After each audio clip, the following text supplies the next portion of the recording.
Hello, this is the July 2020 video edition of the Iowa General Fund Monthly Revenue Memo. My name is Jeff Robinson, Senior Fiscal Analyst for the Iowa Legislative Services Agency, the nonpartisan support agency of the Iowa Legislature. This video will cover Iowa Net General Fund revenue for the first 37 days of cash year 2021, July 1 through August 6. July 31st is the due date for quarterly tax returns for a number of tax types, the two most significant of these being individual income withholding tax and sales tax.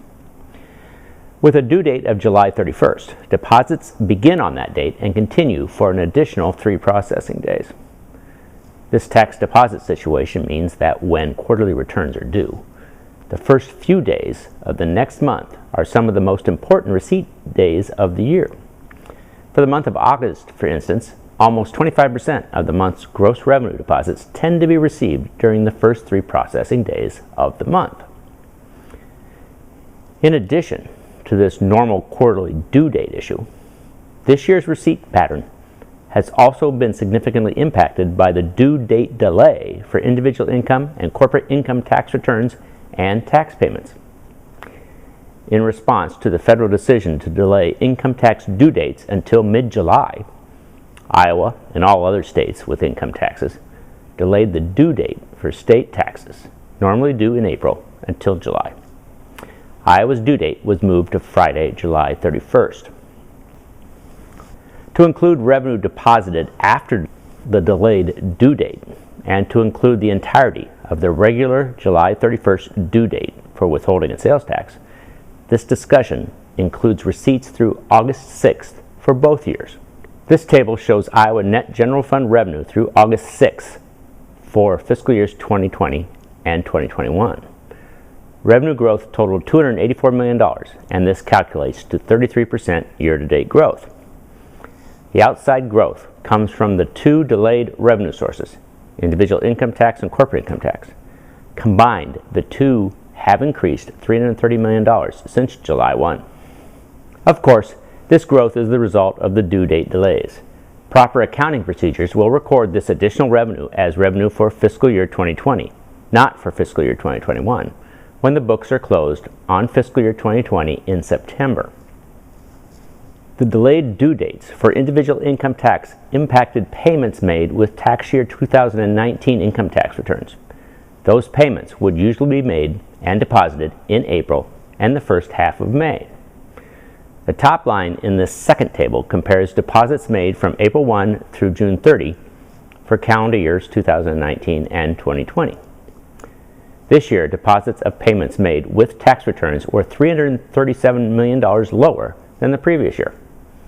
The second line shows the amounts deposited in both years between July 1 and August 6, indicating growth of $226 million.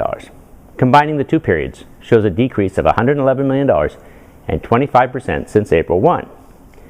This amount of decrease means that it is likely that all of the payments made around the delayed July 31st due date have not yet been deposited.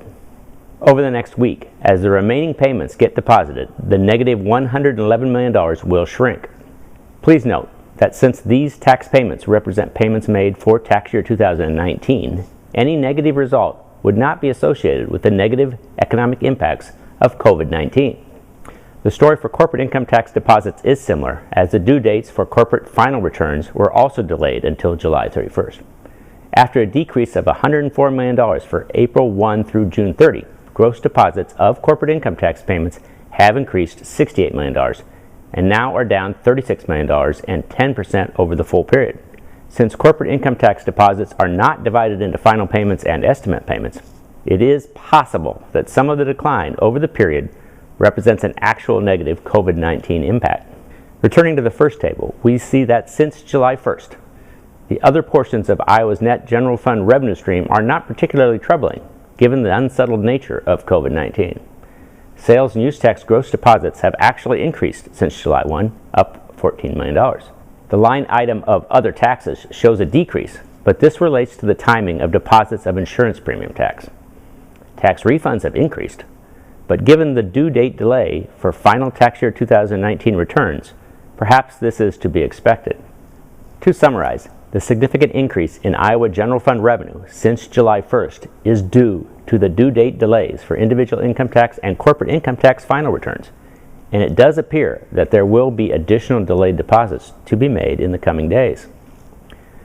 While the actual impact of COVID-19's economic disruption on fiscal year 2020 cannot be estimated until the accounting books close, it is clear that at least through August 6th, the impact is not catastrophic. We very much appreciate your time and interest in Iowa General Fund revenue. Goodbye, and please be sure to check out the next monthly video memo that will be posted in early September.